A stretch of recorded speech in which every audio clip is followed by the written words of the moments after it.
ओम नमो भगवते वासुदेवाय। ओम नमो भगवते वासुदेवाय। ओम नमो भगवते वासुदेवाय। नारायणं नमस्कृत्य नरं चैव नरोत्तमं देवीं सरस्वतीं व्यासं ततो जयमुदीरयेत्। नष्टप्रायेषु भद्रेषु नित्यं भागवत सेवया भगवतीरुत्तमश्लोके भक्तिर्भवति नैष्टिकी। ॐ अज्ञानतिमिरान्धस्य ज्ञानाञ्जनशलाकया चक्षुरुन्मिलितं येन तस्मै श्रीगुरवे नमः। नमो विष्णुपादाय कृष्णप्रेष्ठाय भूतले श्रीमते भक्तिवेदान्तस्वामिनिति नामिने। नमस्ते सारस्वते देवे गौरवाणी प्रचारिणे निर्विशेषशून्यवादी पाश्चात्यदेशतारिणे। जय श्री कृष्ण चैतन्य प्रभु नित्यानंद श्री अद्वैत गदाधर शिवासादि गौर भक्तवृंद। हरे कृष्ण कृष्ण कृष्ण हरे हरे, हरे Ram Ram Ram Hare Hare.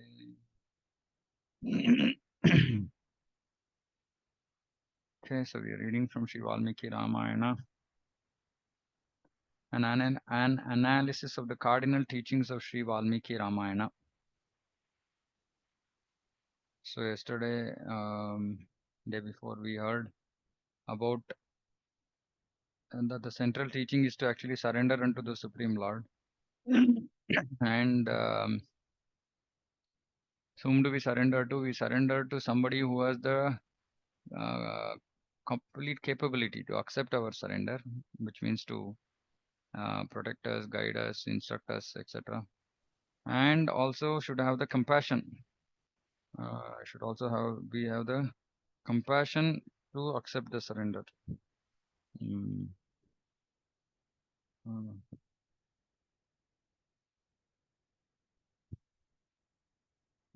And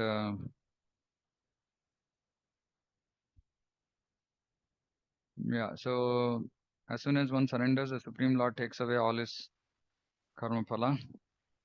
And then the subsequent suffering that a devotee goes through after full surrender is actually just the compassion of the Lord to take away our anarthas, our evil propensities.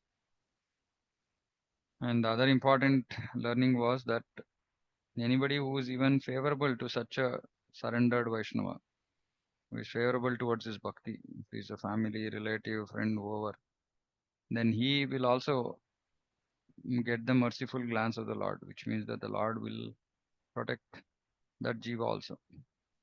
And the process of surrender is very simple.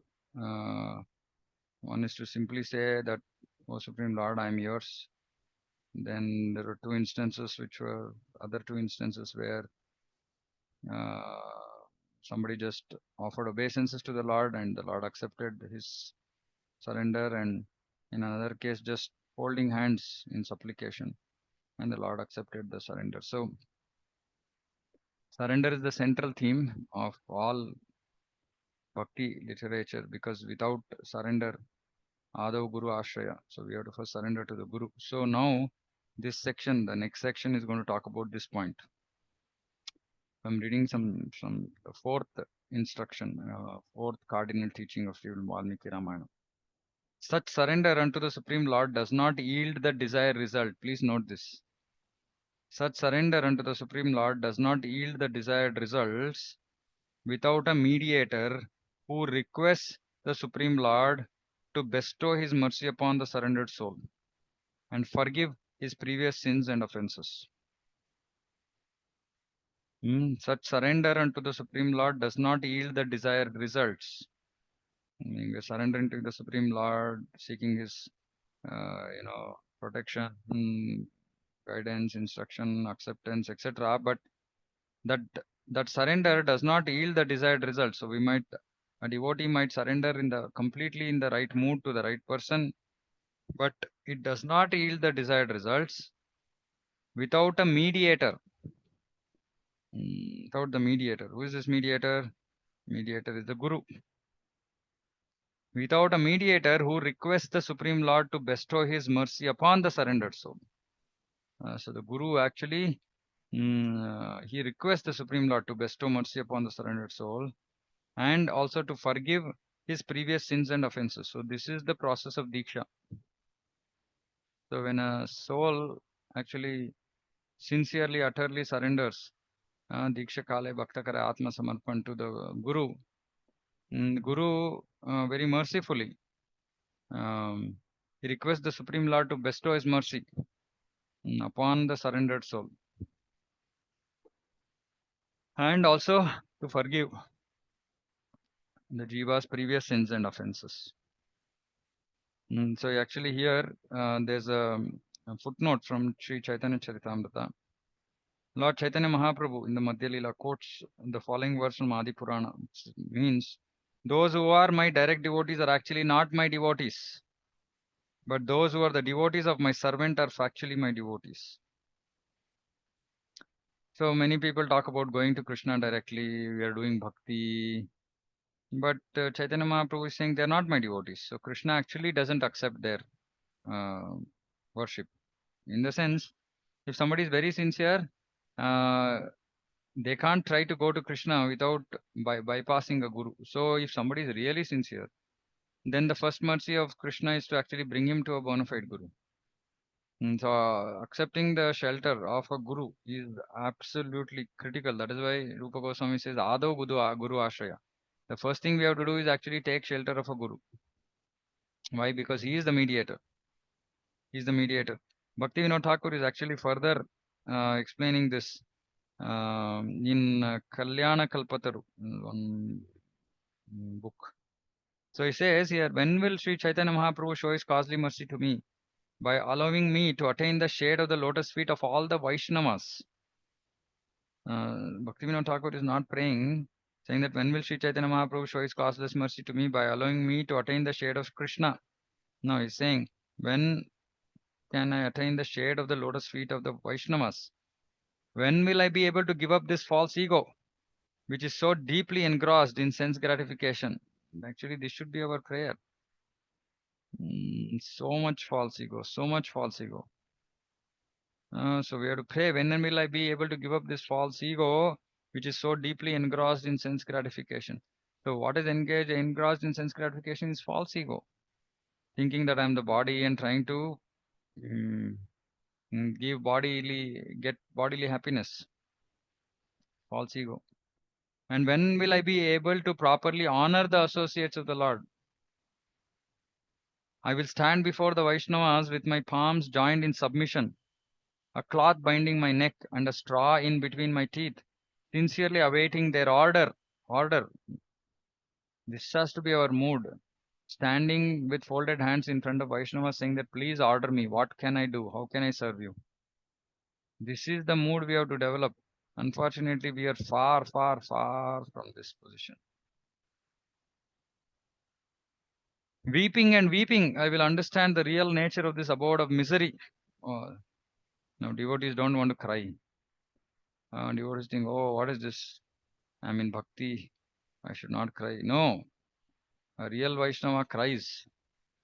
Weeping and weeping, I will understand the real nature of this abode of misery and I will beg for relief from the blazing fire of this material world. Why is this? Why is Bhakti Vinod Thakur actually saying this? Because we are so helplessly caught up.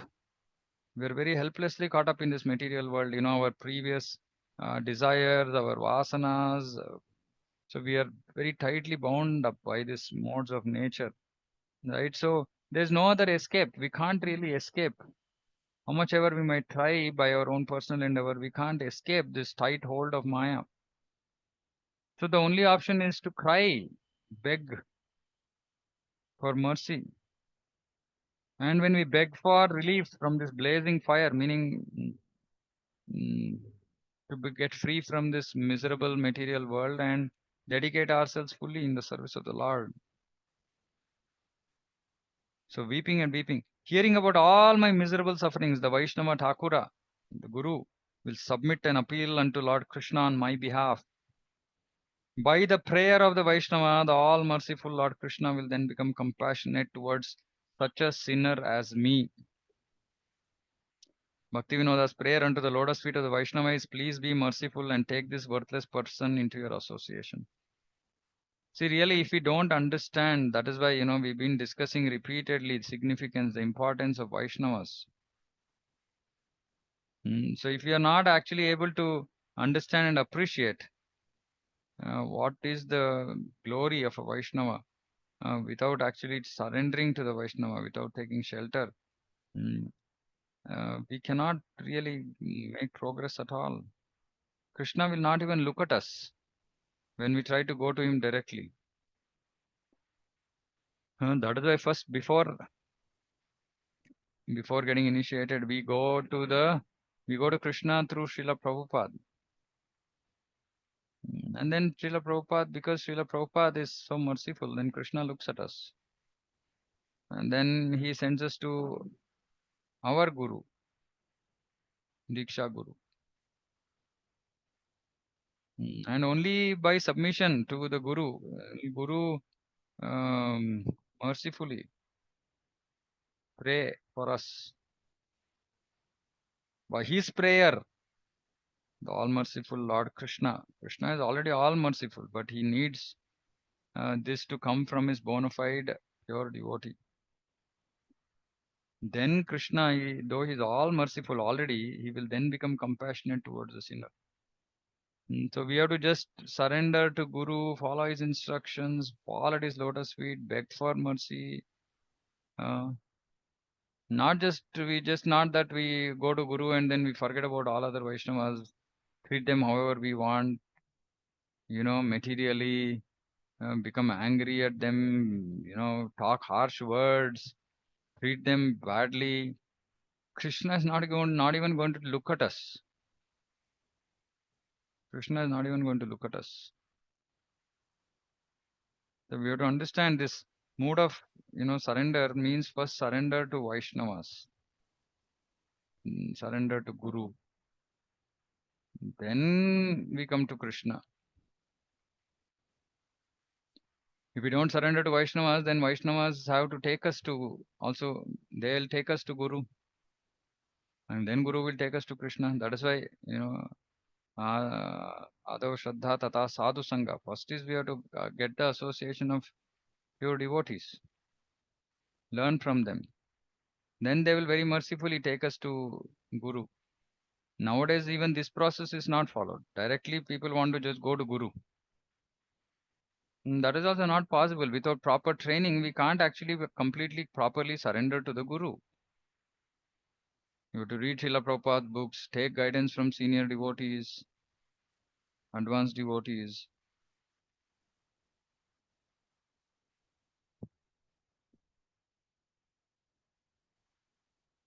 Indeed, the Ramayana is itself referred to as Sitayas Charitam Mahat, great poem describing the activities of Sita Devi. She has been described as having the characteristics of a mediator. In her presence, the son of Indra in the form of the crow was allowed to live. In her presence, Ravana was not allowed to live. So the internal potency of the Lord, that was the other uh, philosophy. Yesterday we learned that surrender to Supreme Lord means surrender to his eternal consort, to his Shakti, internal potency. So we have to surrender. If you want to surrender to Krishna, we have to surrender to Radharani, and Guru is the representative of Radharani. So that is the reason why going to a Guru is so important. When Vibhishana wanted to surrender unto Rama, he did so only through mediators. Vibhishana told Sugriva and other monkeys, quickly inform the great soul Raghava, the worthy object of surrender of everyone, that I, Vibhishana, has arrived to surrender unto Rama. Rama also accepted Vibhishana as a surrendered soul only through a mediator. O Sugriva, best of monkeys, whether he is Vibhishana or Ravana himself, I have given him an assurance of safety, bring him here. So Rama also tells Vibhishana, gives him information, instruction through Sugriva. Similarly, it should be understood that Sugriva also surrendered unto Rama through Rama's devotee Hanuman. So this is very, very important that we actually go to the mediator, which is the Guru.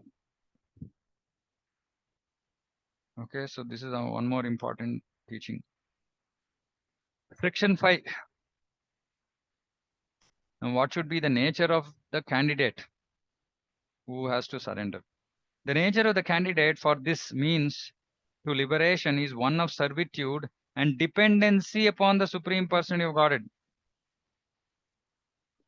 Servitude refers to rendering personal services to the Supreme Personal Godhead in pure devotion. Dependence upon him refers to carrying out his orders in pure devotion. See, dependency means actually carrying out his orders. Many people think that dependency means just, saying, Krishna, I'm dependent on you. If Krishna is saying, okay, if you're dependent on me, then follow what I'm saying. Because when we depend on somebody, then we should follow their instructions.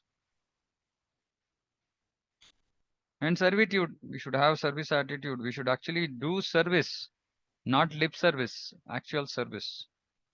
Right? Mental service, reading Shastra, chanting, etc. All this mental service, physical service, actually engaging in cooking, cleaning, preaching, distributing books. This both we have to do. Not that we just do some physical service and not engage in mental service, or we just engage in mental service and not do physical service. Both have to be done. Servitude is revealed in the behavior of Lakshmana through statements such as Lakshmana tells Hanuman, I am his younger brother, famous by name Lakshmana. Captivated by his qualities, I have become his servant, for he is grateful and considers little acts of service to be great. So Lakshmana is glorifying Rama by saying, I am his servant, for he is grateful. Hmm. We are least grateful. We are most ungrateful. Whoever, even if somebody has helped us so importantly, in different phases of our life, we just forget it. We just think that, it's their duty. They should have done, they did it, or even the thought even might not occur to us. And Lord is not like that. Lord is ever grateful. And so much grateful that even little acts of service he considers them to be great and reciprocates lovingly. Lakshmana tells to Rama, please make me your servant. There's nothing inappropriate in this. My purposes will become fulfilled and your needs can be taken care of. And so Lakshmana is actually telling Rama, I'm saying, make me your servant. Don't keep me as your brother. Make me your servant. So this is the next cardinal teaching. Is actually if we have to surrender to Krishna, then one is we have to have this mood of servitude and dependency. And please remember again, dependency means following Lord's instructions. Dependency on Krishna means dependency on Guru. Dependency on Guru means following Guru's instructions.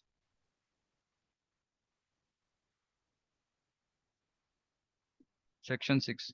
Dependency on the Lord is shown through the activities of Bharata as described in the following verses. After Rama's exile to the forest and Dasharatha's death, when Bharata was informed that he was to be appointed as the ruler of Kosala, Bharata lamented in the midst of his assembly and criticized his priest. Bharata said, both this kingdom and I belong to Rama. You should speak dharma in this regard. Bharata's activities and attitude are described in the Ramayana up till the very end, when he agreed to be coronated as Rama's heir apparent. The great soul Rama humbly and repeatedly requested the son of Sumitra in all possible manner to be appointed as his heir apparent on earth, but Lakshmana refused the offer. Then Rama coronated Bharata as his heir apparent. Section 7. The sage Valmiki has revealed dependency on pure devotees of the Supreme Lord through the activities of Shatrughna. So this is the other thing. Dependency on Krishna. Then there has to be dependency on the pure devotees of the Supreme Lord.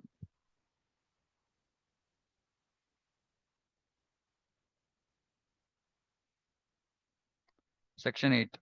There are 5 subject matters that a person eligible to surrender unto the Supreme Lord should know. They are stated in this Ramayana. The 5 subject matters are all the Vedas, Itihasas, Puranas, as well as the great souls, the sages well versed in the Vedas and the Vedangas, describe the nature of the Supreme Brahman, the individual soul, the means to attain him, the result of attaining him, and obstructions to attaining him. And so 5 things. What we have to understand, what we have to know, we have to know nature of Supreme Brahman, nature of the individual soul, means to attain Supreme Brahman. Third topic, means to attain Supreme Brahman, that is Abhideya. result of attaining him, prayojana, and obstructions to attaining him.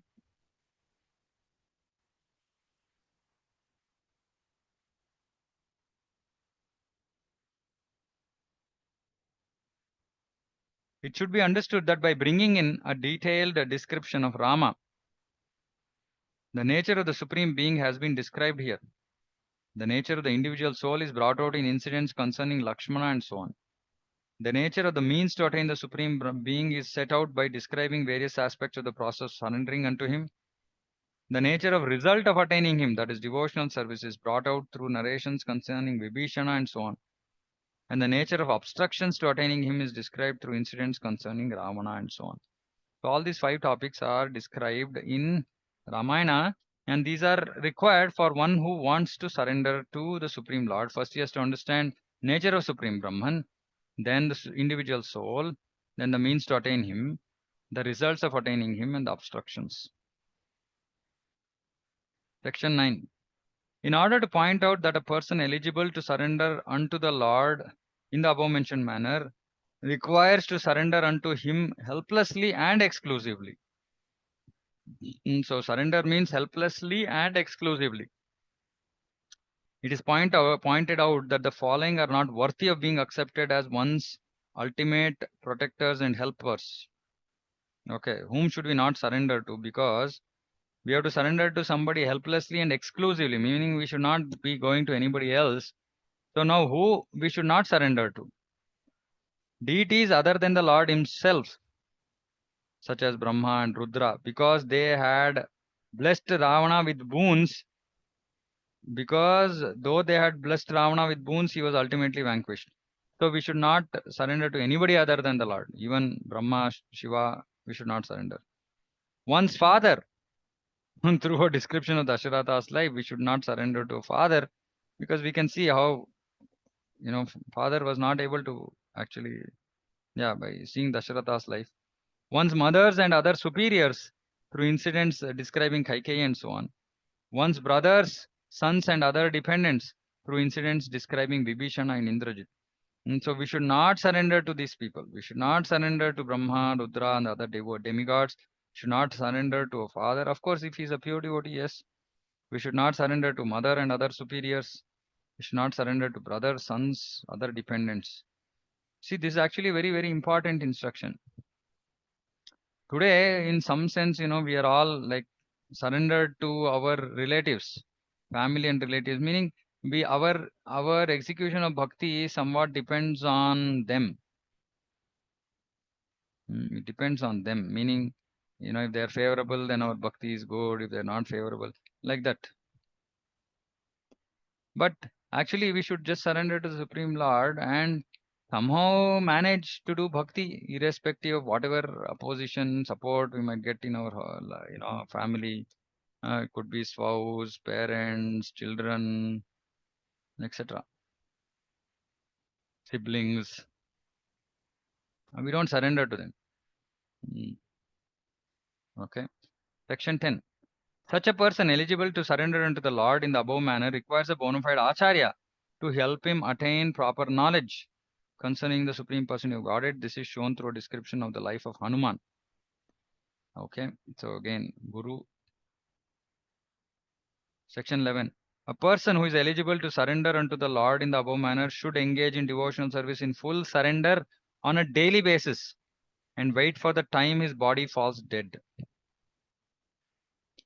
Generally, those who have not perfected their existence are terrified of their death.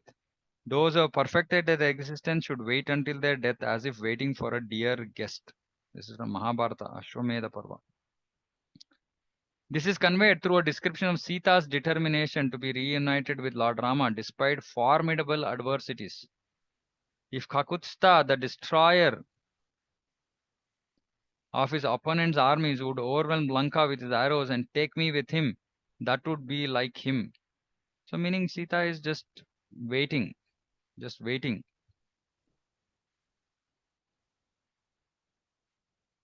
Lanka refers to the body. Ravana and Kumbhakarna represent the egoistic sense of I and mine.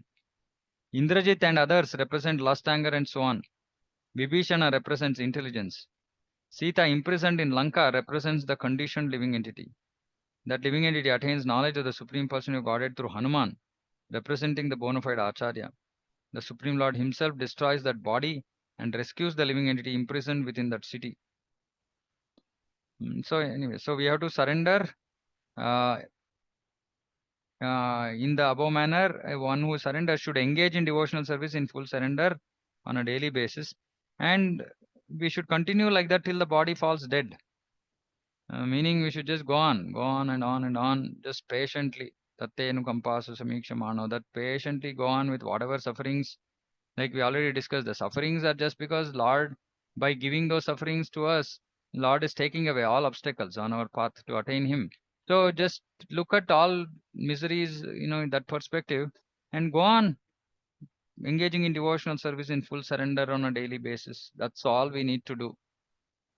That's all we need to do. Section 12.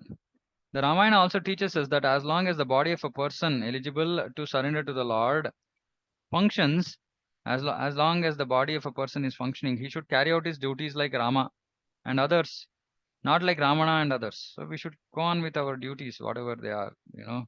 Of course, then again, when we talk about duties, we should remember Varnashrama, we should remember Grihastha-ashrama, Vanaprastha-ashrama, and all that. Not simply thinking, oh, duties means I'll keep working all my life. So duties means as per Varnashrama. Section 13.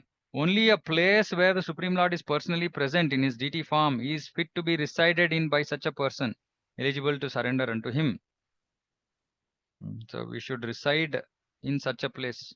And that is why we reside in the house. We have to make the house the residence of the Supreme Lord by making him the central figure of our house. Right? And otherwise we should, no point living in a place where Supreme Lord is not residing. Section 14. One should pass his time in studying the Ramayana, for it explains the meaning of Dvaya Mantra. Okay, so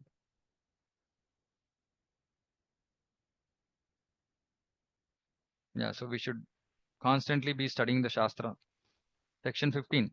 In order to point out that such a person eligible to surrender to the Lord in the above mentioned manner is meant to recite the Ramayana regularly, like the Gayatri.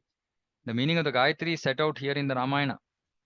Okay, so further proofs to say that we should daily read Ramayana or Shastra. Section 16. Such a person eligible to surrender unto the Lord in the above-mentioned manner should not even touch the writings of deviant philosophies such as Charvaka, hedonism, Buddhist nihilism, Mayavad, and so on. Okay, so we should not read anything else. Section 17. Even great souls encounter calamities. Therefore, one should develop the desire to get out of material existence. In order to help the reader accumulate the prosperity of renunciation and detachment, Ramayana explicitly describes Rama and Lakshmana being bound by Indrajit's Naga Pasha noose, Hanuman being bound by the Brahmastra weapon, the kidnapping of Sita, Rama's loss of his kingdom, and so on. The details will be shown in the proper places. This is merely indicative, as there are several other such incidents. So, even great souls encounter calamities. So one should develop the desire to get out of material existence. Of course, our acharyas also don't teach us just to desire to get out of material existence, not just like mukti, but bhakti. Of course, wherever we are, we should desire to serve the Supreme Lord. Section 18. For common purposes, information regarding the 64 arts have been summarily presented in the Ramayana on the logic of that which is here is elsewhere. Okay.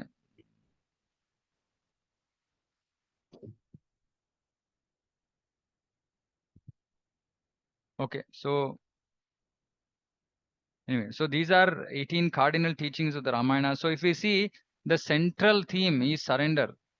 Surrender, whom to surrender, how to surrender, when to surrender, what does surrender means, what is the mood of surrender, which is, if you see, just exactly what Srila Prabhupada has taught us. Provided we follow his teachings sincerely, we surrender to the Supreme Lord. And it is only through this surrender that we can actually achieve Krishna. Unfortunately, many devotees want to achieve Krishna without surrendering, meaning they want to continue to do whatever they want to do. and still want to achieve Krishna. That's not possible. That's not possible. Mm. So surrender is most important. See, this is the cardinal teaching. This is the most important critical teaching of Ramayana. Yeah, and so many people read Ramayana, but they never speak about this. Right? They speak about so many other things, but this is the central teaching. So we should also develop.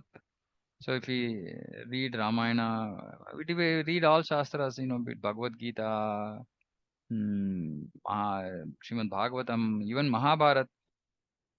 So whatever we read, we can see that the central theme is actually surrender. Actually, one devotee very nicely was making this observation, saying that the whole of, even Bhagavad Gita and all the pastimes in Bhagavatam, concerning devotees, is all shows them in distress, shows them in misery. Right? Arjuna, misery in Bhagavad Gita. Then Bhagavatam, so many, right? Like Kunti Maharani's prayers, then Uddhava, so many, all devotees, right? Mm, uh, who surrendered to the Supreme Lord, they were all in misery. Prahlada, uh, Dhruva, all of them were in distress, were in trouble. And they're showing actually through all these pastimes, saying that, yeah, like here also it's mentioned, even great souls go through trouble. But the mm, quality of these great souls is when they go through trouble, they surrender to the Supreme Lord. Mm. So we should understand, if you're going through struggle, that means it's an indication that we have to surrender to the Supreme Lord. If you're not going through trouble, not that we should wait for trouble. If you're intelligent, then we immediately learn by hearing, by seeing other devotees, and just surrender. Thereby, we are really intelligent. We avoid the misery which becomes a trigger for us to surrender. So yeah, we don't have to suffer, right? If you are intelligent and we readily surrender, we should readily surrender, give up all nonsense that is there in our hearts, then we don't have to suffer. Those are the pure souls in Krishna consciousness who don't go through any suffering.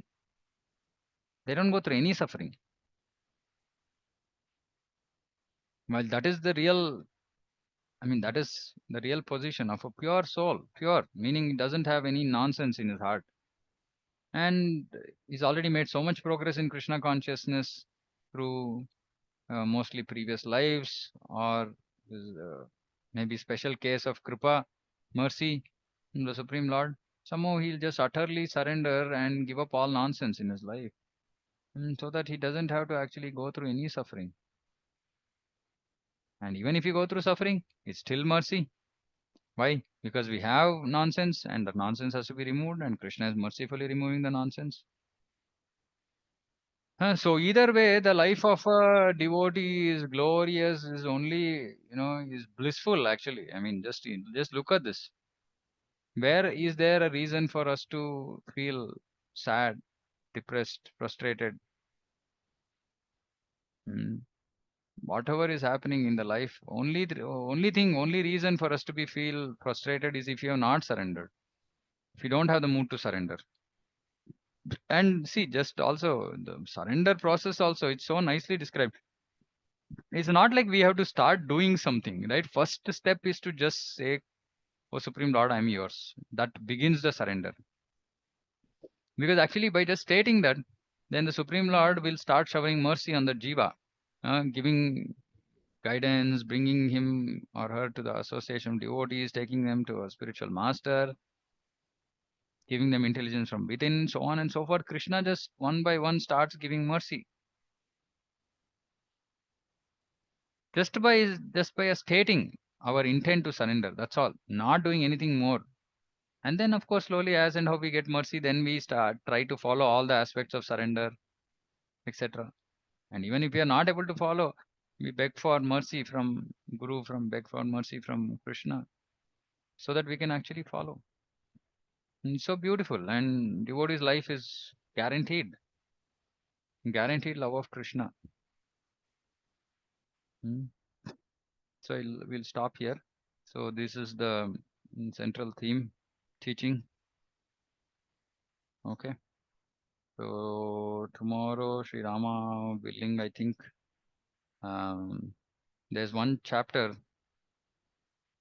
here which is called Contents of Ramayana Summarized. So we'll go through this uh, because end of the week I'm out on a yatra for a week, and then the day we return is actually Sri Ram Navami, so we might not be able to read more for so we have another 4 days this week. So hopefully we can finish this Contents of Ramayana summarized, and that will actually give us complete. So we'll go through whole of Ramayana as summarized by in this book. Okay, so I'll stop here. If anybody has any questions, comments. Okay, Shri Valmiki Ramayana ki jai, Jagat Guru Srila Prabhupada ki jai, Vancha Kalpatarubhyascha Kripa Sindhu Bhayatya Patitanam Bhavanebhyo Vaishnavabhyo Namo Namo Koti Vaishnava ki jai, Samveta Gaura Bhakta Vrinda ki jai. Hare Krishna.